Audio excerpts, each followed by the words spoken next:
Mis queridos hermanos y hermanas, en este día domingo quiero invitarlos para que no nos quedemos en casa, sino que al contrario vayamos a nuestros templos y encontrémonos con la comunidad cristiana para celebrar la Eucaristía. El domingo es muy importante no solamente por el encuentro de la Eucaristía, sino que en ella se establece la comunión con el cuerpo y la sangre de Cristo, la comunión con la palabra, la comunión con nuestro pastor el sacerdote y la comunión con todas las otras comunidades, con los hermanos, con los grupos apostólicos. Es en la parroquia donde se hace efectiva la iglesia. Por eso quiero invitarlos para que participen en sus templos, y si no pueden ir a sus templos por fuerza mayor, los invito a participar en vivo de las Eucaristías virtuales. Vamos a tomar en este 29º domingo del tiempo ordinario el Evangelio de San Mateo, capítulo 22, versículos 15 al 21. Si nosotros nos hemos dado cuenta, el Señor ha fustigado en los domingos anteriores a la clase religiosa de Israel y ha exigido unos frutos porque Él los ha invitado a trabajar en la viña, porque Él ha cuidado esa viña. Y eso ha hecho que se sacuda la clase religiosa de Israel. Ahora nos encontramos con esa misma clase que arremete contra Jesús para sacarlo del camino, porque cuando algo nos incomoda, o nos dejamos desinstalar para un cambio, o tratamos de sacar del camino eso que nos incomoda. Que son las dos opciones que se pueden hacer frente al Evangelio: o alejarnos de él para no sentirnos molestados por el Evangelio, o asumirlo para que él con su fuerza transforme nuestra vida. Pues bien, hoy nos vamos a encontrar con unos textos donde el Señor utiliza unos elementos incluso externos al pueblo de Israel, como Ciro, para devolverse ese pueblo que es de su propiedad. El Señor se ha escogido a Israel y como que la clase dirigente se lo ha arrebatado y no ha hecho lo posible por devolvérselo. Pues bien, ahora ellos, la clase judía, la clase dirigente, le preguntan a Jesús con hipocresía. Miren cómo se expresan: Maestro, sabemos que eres sincero y que enseñas el camino de Dios. Si sabían que era sincero, si sabían que enseñaba el camino de Dios, ¿por qué no lo escuchaban con agrado? Sencillamente es esa lengua pendenciera que busca una manera para atacar. Dulcifica el veneno. Es lo que está haciendo la clase judía. Pues bien, también muchas veces nosotros, que sabemos que el Señor es sincero, que sabemos que busca el bien, no lo escuchamos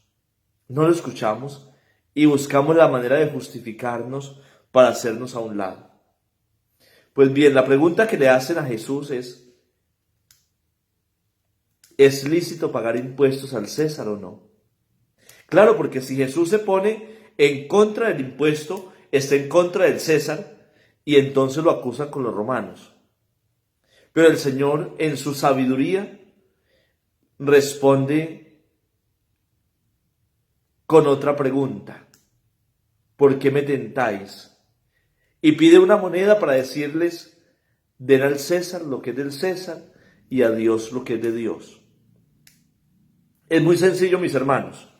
Cuando el Señor dice den al César lo que es del César, significa que yo no me puedo amparar en mi condición religiosa para no cumplir mis deberes civiles. Yo no puedo ampararme en que soy sacerdote para no presentar mis documentos al policía que me pide que me identifique en la calle. Yo no puedo evadir impuestos sobre pretexto que soy religioso, no. Yo, como buen religioso, como persona espiritual, debo ser una persona, buen ciudadano, buen cumplidor de mis deberes civiles. Y así cada uno de ustedes. Hay que darle al mundo lo que es del mundo. Hay que dar al gobierno lo que es del gobierno. Pero lo importante está en la segunda parte. Den a Dios lo que es de Dios. Y entonces uno se pregunta, ¿y qué es de Dios acaso? Y comienza uno a evaluarse y se da cuenta que de Dios es todo. Mi vida es de Dios. Mi familia es de Dios. Mi parroquia es de Dios. Mi empresa, mi estudio, mi trabajo, todo es de Dios y yo soy un simple administrador. Y si todo es de Dios, debo darle el gobierno de todo esto al Señor. Ahí está la clave de lectura de la palabra de Dios hoy, mis hermanos. Si Dios es el dueño de mi vida, ¿por qué entonces me desgasto tratando de gobernarme a mí mismo? ¿Por qué entonces he expulsado a Dios de mi vida como si Él no fuera el dueño? Si Dios me ha hecho templo del Espíritu Santo en el bautismo, ¿qué ha pasado con mi vida? Si Dios es dueño de mi familia, de mi hogar, ¿por qué dejo que otro gobierne mi hogar? ¿Por qué le doy cabida a otro que no es el Señor? ¿Y por qué a veces la oscuridad inunda mi familia? Son preguntas que tengo que hacerme. Dios tiene que ser el Señor de mi vida espiritual, de mi economía, de mi descanso, de mi trabajo. Devolvámosle a Dios lo que le pertenece. Y resulta que el pueblo le pertenece a Dios. Nosotros pertenecemos a Dios. Es la gran invitación para este domingo. Vamos a devolverle a Dios lo que es de Dios. Señor, vacíame de mí, lléname de ti y haz de mí un don para ti y para mis hermanos. Yo les sigo insistiendo, mis hermanos, que con mucho dolor leo cómo miembros de esta comunidad virtual siguen perdiendo familia, siguen perdiendo personas por este COVID. Hay gente que está sufriendo mucho y quiero invitarlos para que se unan de verdad a la oración por esas peticiones. Que el Señor y la Santísima Virgen María nos bendiga, nos acompañe, nos guarde, nos dé una semana feliz en el nombre del Padre y del Hijo y del Espíritu Santo, unidos siempre en la oración.